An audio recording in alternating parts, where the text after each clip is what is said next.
friend, enemy, or frenemy? How do Indians view the rise of China and its implications for India's rise? Join the conversation on this important topic by taking the China Challenge survey. The survey has been put together by researchers at the Takshashila Institution. Answer our 10 simple questions and let your voice be heard in shaping India's policy towards China. For more details, log on to www.takshashila.org.in or you can click on the link and take the survey in the show notes. Welcome to All Things Policy, a daily podcast by the Takshashila Institution. We are a bunch of policy nerds based in Bengaluru, and we like bringing fresh perspectives to Indian affairs and Indian perspectives to global affairs. So grab a cup of coffee, sit back, and join us for today's chat. Hi, and welcome to another episode of All Things Policy. I'm Ananya Desai from the Takshashila Institution, and I'm here today with Anupam, Manur, and Suman Joshi. In today's episode, we will be talking about the role of state in public transport in India, especially in Indian cities. We will touch upon whether the state should have monopoly on transport or we should have private players. If so, how should they be regulated? Should the state monopolies be profitable? And a whole host of such questions. So first of all, in the different facets of Indian transport, do you think monopoly is the way to go, Anupam? I don't think there should be monopoly in any aspect of our lives. And definitely I would be probably, I don't know which would scare me more, a private monopoly or a state monopoly. But either way, I know one thing for sure, that monopolies scare me, right? But in for whatever reason, we seem to have large state-led monopolies in Indian transport. And we've had that, there's a part dependence there, and we've had that throughout, right? So from famously, of course, at one point of time, we had only the state running airlines in India. Luckily, we broke away from that, which is also kind of tells me that it's okay to, privatize. It's okay to take the state out of transport, because airways is a transport, right? But large other parts which would seem quite instinctive almost to have and introduce competition, we seem not to be doing it very well. So you have still many Indian cities which have a monopoly in the public transportation systems, especially buses, right? Bangalore famously has public transport. The bus system is only run by BMTC, right? Yeah, Bangalore Metropolitan Transport Corporation, which runs the buses, and you have a monopoly on that. We'll get to how they maintain that monopoly, why do they do this, etc. But for now, we can be rest assured that it's there, right? I think Mumbai, does it have a monopoly? Did you check? As of 2016, they have started allowing private players. So peripherally, they might have private players, but best still is this thing. Delhi, I think, again, you have big state-run corporations. Kolkata has state-run corporations. I'm not sure, again, to what extent do they allow private players. I know in Bangalore, there's a legal obstructions to private players. I know that for sure. And in many other cities as well, you've had state monopolies. But the good news is there are many tier 2 cities where that monopolies have been broken, where they've allowed, from Lucknow to so many other places, Kerala, Mangalore. Within Karnataka, you have Mangalore, which has a thriving almost private players ecosystem. So there's no reason why you need a state monopoly, but you have this monopoly. Just to ask a question here, when we say monopoly in transport, are we talking only of buses? Because we see a lot of these other tempo travelers that are ferrying people. They are also part of the system. So, they may not be part of the official system, but they are ferrying people from one place to another. Those are all illegal in Bangalore, by the way. So let's take the example of Bangalore, because I think it is just fascinating as to how and why and all of these questions, right? So firstly, the reason for why there tended to be monopolies in the transportation sector, by and large, is the idea of natural monopolies. Okay. Right? That you have, these are big investments which needs to be undertaken by whether it is, buying the big fleets of buses, or in railways, of course, laying down the tracks, running the actual buying the carriages and coaches and all of those things, or whether in flights, etc. And then the idea was that these all have long gestation periods. So, it's not profitable. So private players will not come in. So therefore, the state needs to do it. Now, fine, maybe when the private players were not coming forth, it made sense for the state to have a monopoly, but that's no longer the case. Clearly, whether it is in airlines or in again, public transportation, in most other modes, there are private players who are more than willing to put that money, right? So when we were capital starved, maybe it made sense for government to have a Much bigger like role. other public sector. Correct. But now when you have a thriving private sector with access to capital, etc., it makes absolutely no sense. Now, of course, the goalposts change very quickly, right? So then they say, no, it's a safety issue, no, it's some other issue, etc. So what prevents private buses in Bangalore? And again, for me, this is a fascinating study. You do find private players, but within the city limits of Bangalore, there is a rule which is the Carriage Act, which basically says that you can't have multiple pick-up and drop points within the city. The contract carriages rule. The contract carriages rule would say that you can't have multiple drop and pick-up points within the city, right? So you can only have end-to-end private players. So you can pick up in one place and drop them off at one place. And so you can hire a private bus, tempo traveler, doesn't matter what it is, right? Yeah, so from Sarjapur to BTM or whatever that is. That's end to end. End to end, you can so you can hire that's how private players can act, but you can't actually have multiple stops within that. So therefore, by the way, this is also the reason why we didn't have Uber Pool. Uber Pool or Ola Share or whatever that is illegal because of this Contract Carriage Act, which is that you can only have a contract where it is from end-to-end service, but you cannot stop along the way, right? And that's because of safety concerns, supposedly safety concerns and a whole bunch of those things. Don't ask me the logic. I just do not get it. And therefore, I cannot convincingly say why that is the case. But that is the law which prevents, right? So now how do you overcome this? You overcome this either by... one, you can just blatantly, of course, ignore the rule, which is sometimes what happens. But more importantly, if you notice the private buses in Bangalore which actually apply, you will find that they always start from outside the city and end outside the city. Now, they are allowed, because they're intercity, they're allowed to stop along the way. So you would have, let's say, something like that's running from Anekal, towards Banagata and outside, all the way running from outside to maybe Pina or Tumkur or something else like that, right? So it's outside, but there you can stop along the way, which again makes absolutely no sense. Yeah, which is why I think even the Sarjapur village to BTM is allowed, but nothing on the way. Nothing on the way, right? So that's the stupid rule which prevents this from private players coming in the place. Now, of course, I hope I don't have to convince anybody as to why you need more private participation in the bus network. I think BMTC, while I think has done a fairly good job compared to many other state-run / city-run transport corporations, it's still inadequate in a lot of other ways. It's still woefully inadequate. You have problems with, for example, overcrowding. You have problems with only selective routes. You have problems with a whole bunch of timings, punctuality. You have problems with it not stopping on certain routes, or you have problems with, for example, the non-trackability at the moment, right? You don't know where a bus is. You don't know whether it'll stop on time, whether it'll actually come that day, etc. If you're relying on, punctual, scheduled transportation services, you're going to be disappointed.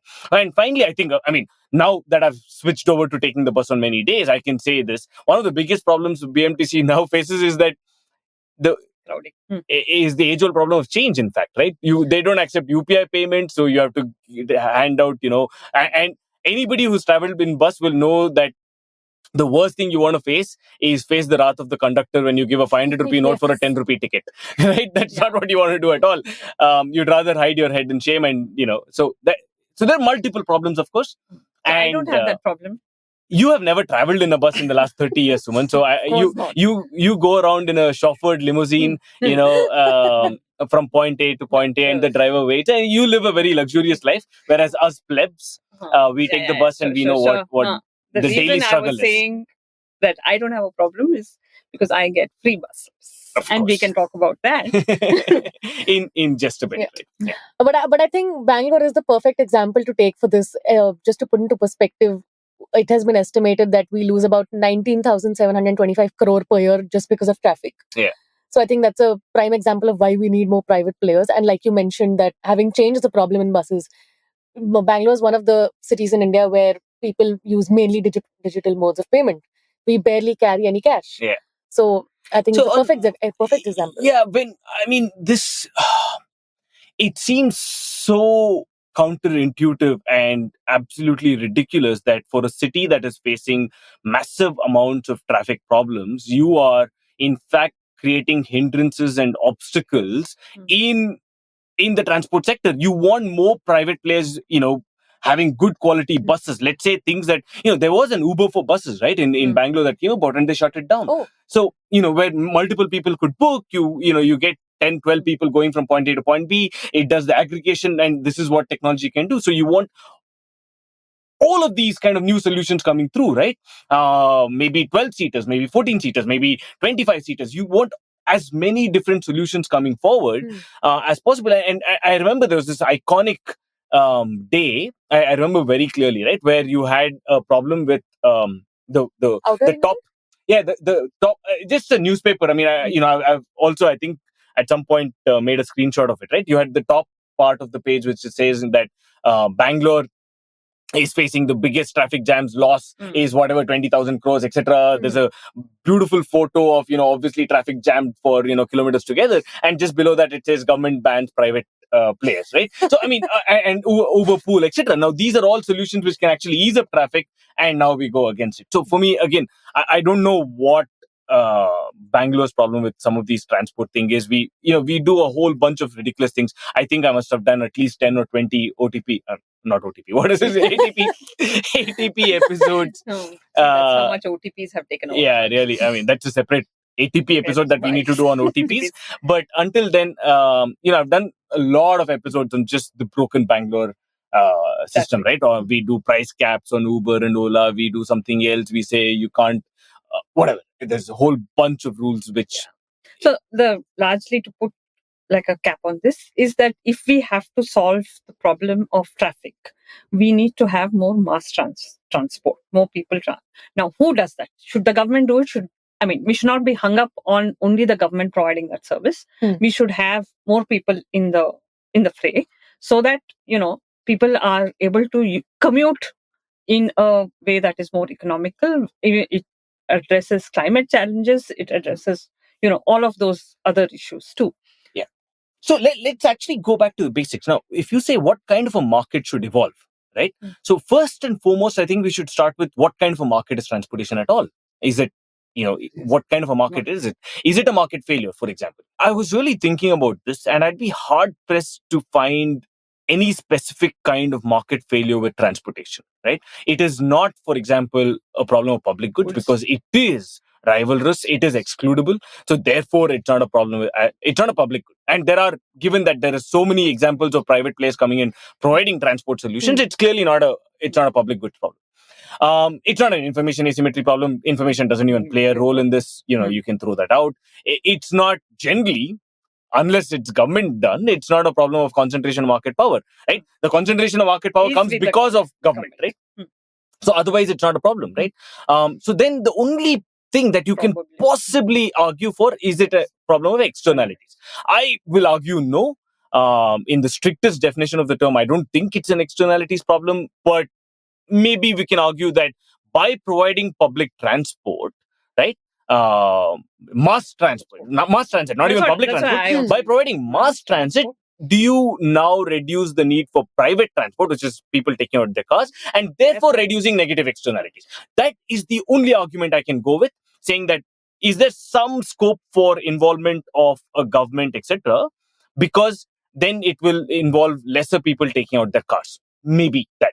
The second bit is purely more on the welfare argument, that more providing transport within the city allows for people to, let's say, get better jobs. It allows for people to find other avenues for economic opportunities, etc. So therefore, and allows, for example, students to go to schools and colleges, all of these things, right? So that's a welfare aspect. Now, as a society, you can determine that we care about these aspects. This is a welfare thing. And so therefore, you can say, maybe it's not a market failure, but it is something that we care about as a welfare thing. Fine, you can, it's like food, right? Why do we distribute food? It's not a market failure again, but it can be a welfare thing, right? If it helps people with their livelihoods. So that's for me the base level argument. So we have to agree on this before we even go forward. So if that's the base level, that we're doing this at best for welfare, maybe a tinge of the externalities bit, which I will argue, but fine, I can accept it for now. If that is a problem, then what kind of a market should evolve? Then you very clearly say that there should be a complete private market, right? You can have a complete private market.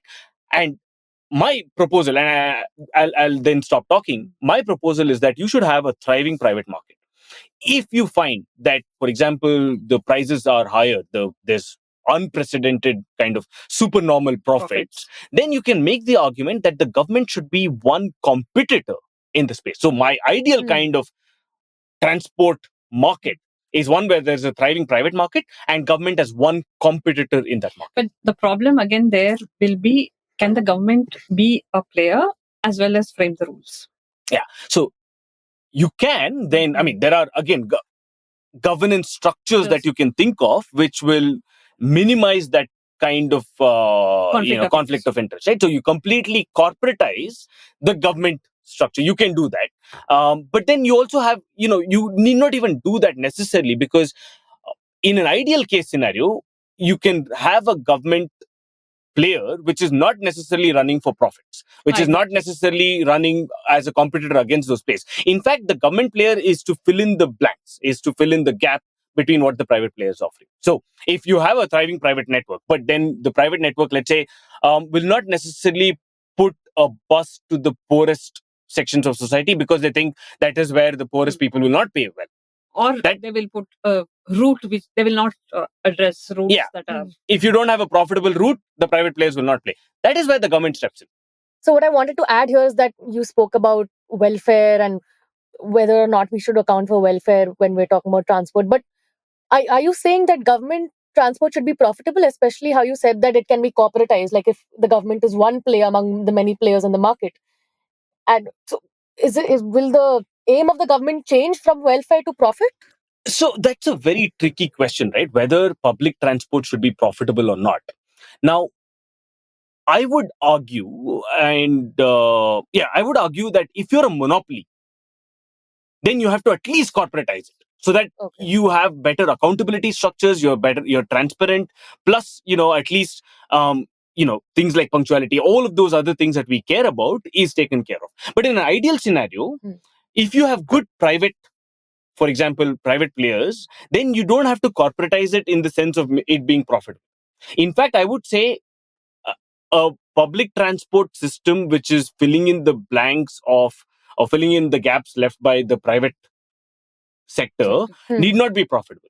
It's okay for it to be a loss-making entity. In fact, it probably should be a loss-making entity because that is a purely welfare function that it's adding. So, I mean, you have to be clear of what is the goal you're trying to achieve. If the goal is to provide welfare, then it can't be profitable, right? Because if it is profitable, then it will do the exact same thing, which is add further buses on the same route, which is already profitable, right? So you now can think of a situation where, let's say, the private players are catering to your IT crowd, your students who are going to fancy colleges, basically the Ananyas of the world, right? So you're trying to replace which fancy college? I don't know, something you would have gone to, right? So now you're just trying to replace that by private networks and let them make a profit. They provide good service. People can take that up. Now you can also have a public transport company which says, okay, let's say there's a particular route that private players are not catering to.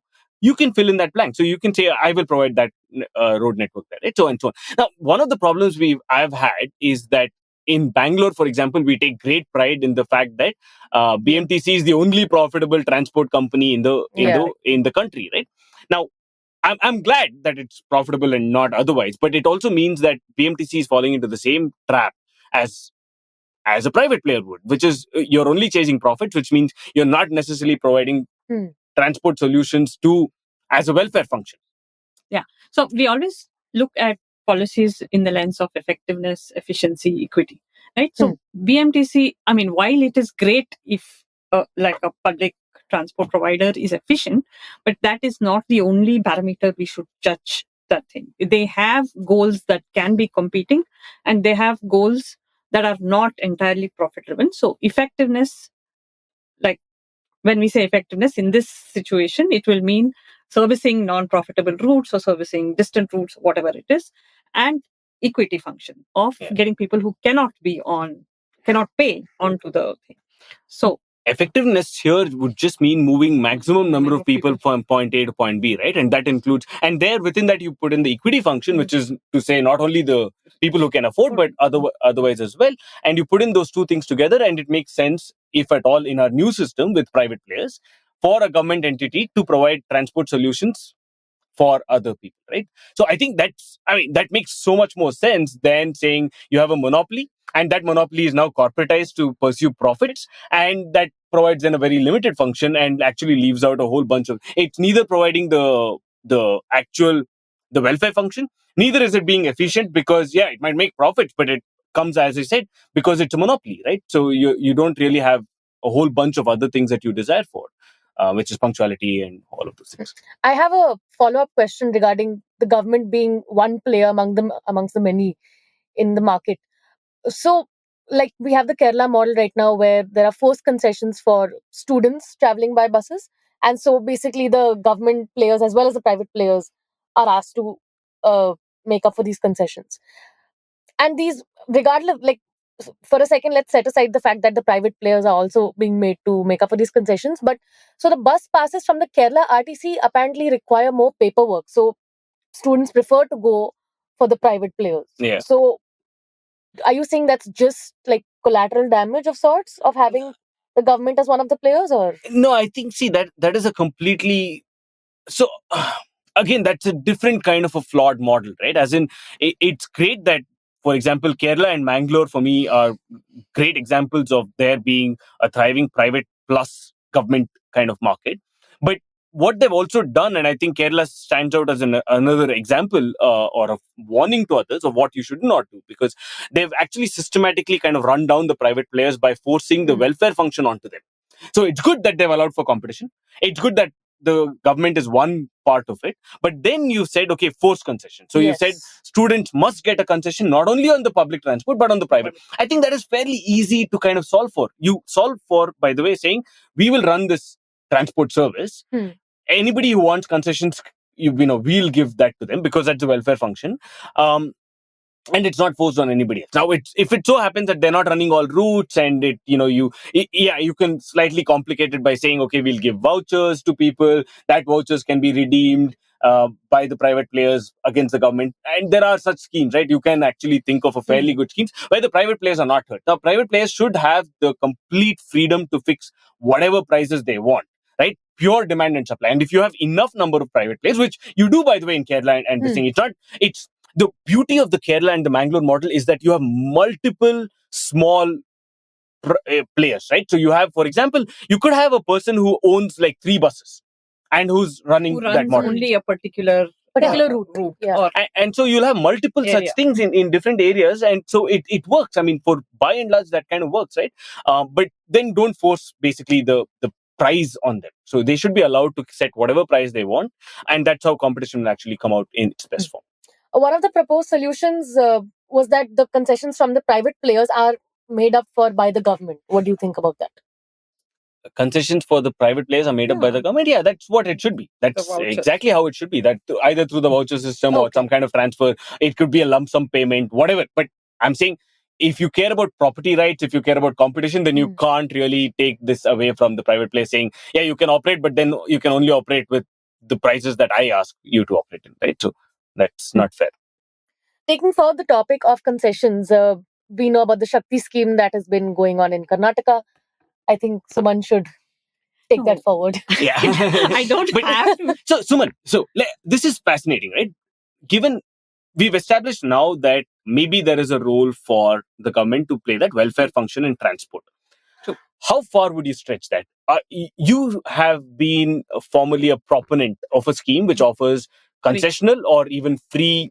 It's free. Bus ride. No, I'm saying your own position, either concessional or completely free kind of bus rides for one section of society, which is based on gender here, which is women.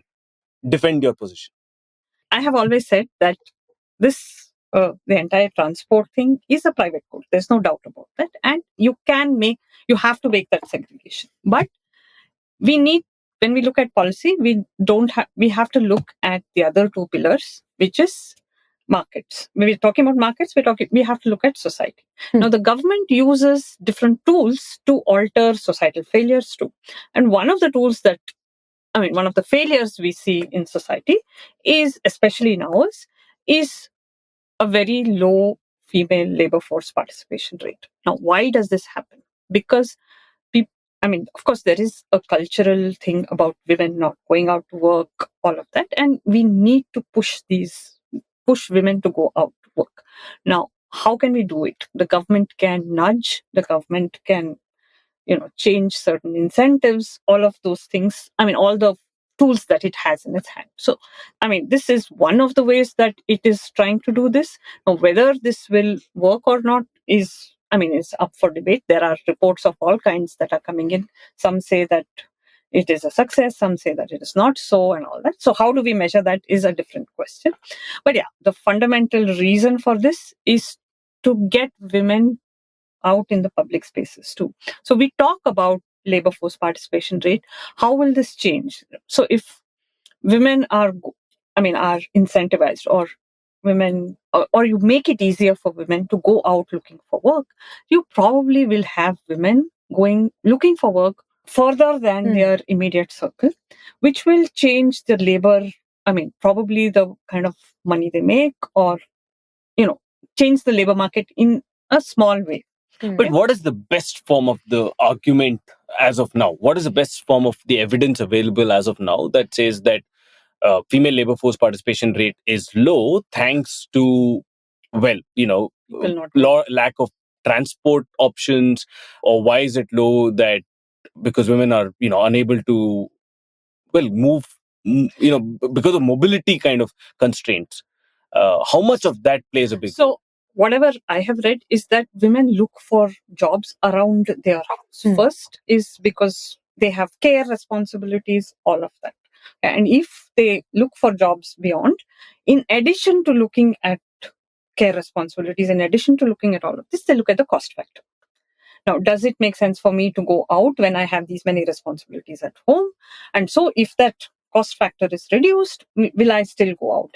And also, when women go to work, like keeping me out of this thing, but even someone like me does a lot of trips, does a lot of getting off and, buying this, buying that, to look after household needs. So when you're doing this, when women are taking a lot of other trips, it's adding to the costs. That's the rationale. You have to balance the domestic responsibilities. To balance the responsibility. The other, my push for this is that leave the labor force participation rate out, etc. Make leisure more accessible for women. Exactly. Get women into public spaces. Look at the women outside how many women do you see, say, in a marketplace, in a cricket match, in any of those places? How do in we, just a lane walking around? How do we get more women to get out of the thing? So I have read a lot of reports which say that after this scheme has come into play, a lot of women are taking trips across Karnataka. Now, these trips may be pilgrimages, maybe something else, but because it's free, it's pushing them. They don't feel the need to ask their husbands for money to go for a trip, and they husbands, fathers, whatever, whichever way you look at it, they feel more empowered, and when they see the world outside, they are a little more gung-ho about maybe to find jobs, or to find, and then you have all these women's trips that are going along and whatever. Also, there is this other thing: women don't travel alone. Women always take their families also go with them, because it's free for women, and the men and the kids go with them. That increase in travel has somewhat offset the cost. Oh no! Don't give me that. Don't give me that at all. No. Don't justify the scheme because now more men are traveling with the women and therefore it compensates for the loss. Yeah, no, that I'm not buying at all. But if we take the best form of the argument, which is that you can induce a demand by basically bringing the price to close to zero. Yes, there is an induced demand, and I think that there's no argument about there being an induced demand, and that part of the induced demand has positive social benefits, which is, as you say, it's making women go out more, and therefore that itself is good. Now, part of me, I mean, okay, so I agree with that. I agree with the fact that it is, I mean, is it generally a social positive that more women are getting out? I think so. Yeah, definitely that is something that we would all argue for, And that or was we also would one of the want. goals of the Shakti scheme, one of the two No, main no, the goals it happens after the results come in. The goals is framed according to the results, right? So that's okay. But I mean, the true goal of it was to get the women vote, and I think whatever that's okay. No, but it happened after the women voted. It was promised before. Well, yeah. Excuse me. So no, but the bigger question is, right, where we have to really start drawing the thing is, okay, there are very clear distortions caused by this. They're deep distortions. In fact, when you induce a demand in one area, it means that the demand for something else will go down. And there've been lots of people who have been up in arms saying because of something like the Shakti scheme, we are not getting as many rides as before. Whether it's auto drivers, whether it's some other taxi company, etc. Then there is also distortions in terms of whether there's seats available in these buses, because you're inducing demand. So you're not adding extra bus supply. The supply of buses remains same, or the supply of, say, number of seats remain the same, whereas the number of seats for women have gone, I mean, demand for seats from women have gone up. And within that also, you have obviously, you have segregated lanes saying this is women only, which means that part of the bus is extremely crowded. There's a whole bunch of these things that have happened, which we can't wish away, right? These are unintended consequences that will always come upon. Now, as a society, right? Before we go there, I just want to say that the scheme was intended not for the women who could anyway afford autos. So these women would have anyway not taken the auto. No, I don't think so. At the margin, there will always be. So that. And it's not. In India, the margin is big. So there are people who would have otherwise been very hesitant to take an auto, but might have to because you're not getting the bus, or maybe it's too crowded, maybe you don't want to put your young children in it, etc. Right at the margin. And now suddenly when something is free, the difference between this has gone up. So the riders should increase. I mean, the auto thing also should increase, right? Because you have that women, the group of women who don't want to deal with the rush, who will. Maybe we don't have enough data on it, but I'm saying at any given point, when you create something for free, the demand for that will obviously go up. And I think that we have seen. That's the limited. That's the limited point that I think we have to make. And because of that increased kind of demand and increased ridership, it has secondary effects, both good and bad. So I'm saying, while you presented the good, I'm trying to give a sense of what are the kind of distortions it has. And at the end, as a policymaker, you have to kind of say good and bad. Now, my main argument would be that I would be absolutely okay with a scheme such as this, as long as you have private players. Now, I'm a person who's, let's say, me and there's maybe hundreds of other such people who are negatively affected by something like this, and I don't have a choice to switch.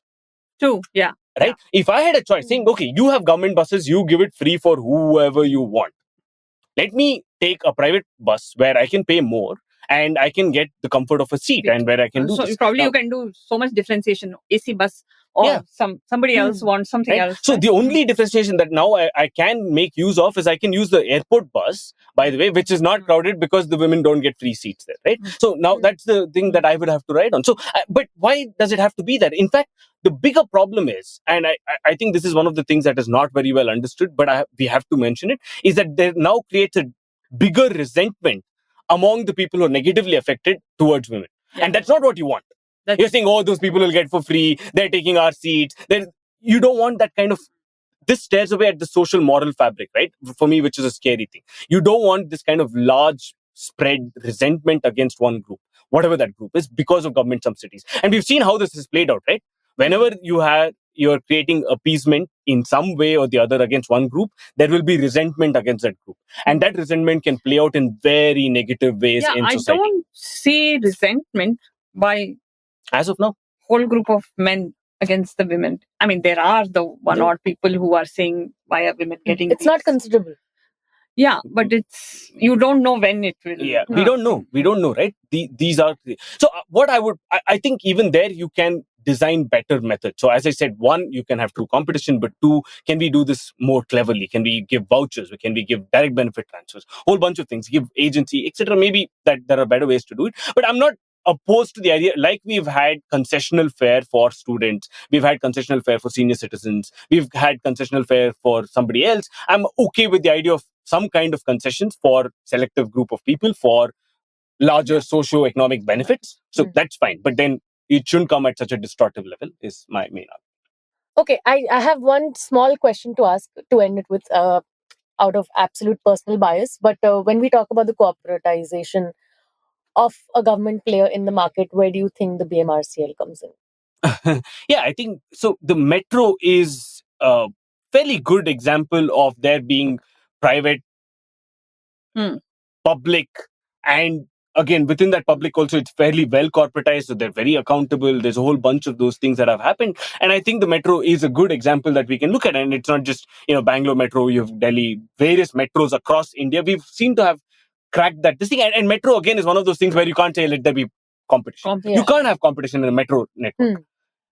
So I don't think so. Therefore, when you can't have competition and when you have one kind of monopoly, it has to be corporatized and it has to have strong accountability standards. But because you can't have competition in metro doesn't mean you can't have competition now. Final thing, let's talk about the other transport, which is railways, which is my pet gripe. I don't think we have enough time to get into, but I would say it's high time for railways to be in some way privatized, corporatized, plus or competitionized or demonopolized, I would say, right? Which is basically to say Indian government has had a monopoly on Indian railways for far too long. The effects and the outcomes are far, far, far from ideal. Though, I mean, you can say that it has improved. Yes, it has improved over the last... the accidents that not with the accidents, a whole bunch of those things, right? You have accidents, train delays have gone down. I mean, before 24 hours train delay, now you might have 4 hours, 6 hours, but it's still, all of those problems exist. You have overcrowding even in your best kind of networks. You have like overcrowded trains. You have a whole bunch of those problems, right? And part of that solution is introducing private players. So you can have, for example, the railway network already exists. You can have either private players running, let's say, on certain routes. The most busiest routes, for example, you don't need the government to run between Bangalore and Chennai. If you introduce a private player, people will take it, right?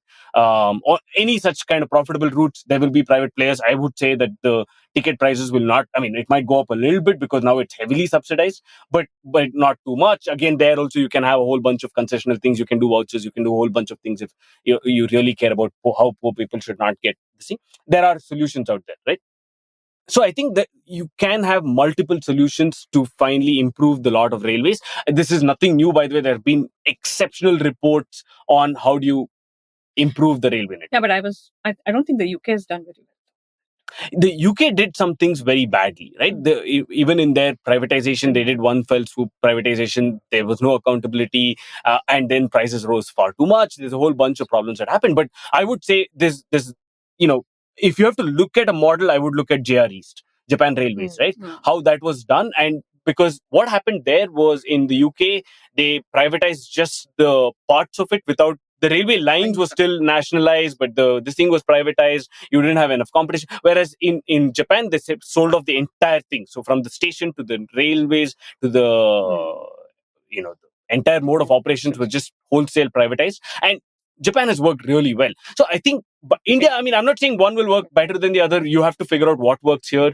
There have been, again, a lot of people who have done really good work on this front, and you can find solutions there. Sure. Not to plug in my own episode, but we've spoken about the metro extensively in the past on another episode of ATP. So please do go and listen to that.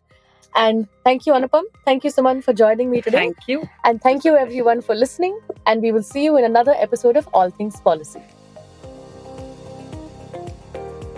If you liked our show, dive into Takshashila's research on technology, strategy, and economic affairs. Check us out at our Twitter handle @TakshashilaINST or our website takshashila.org.in.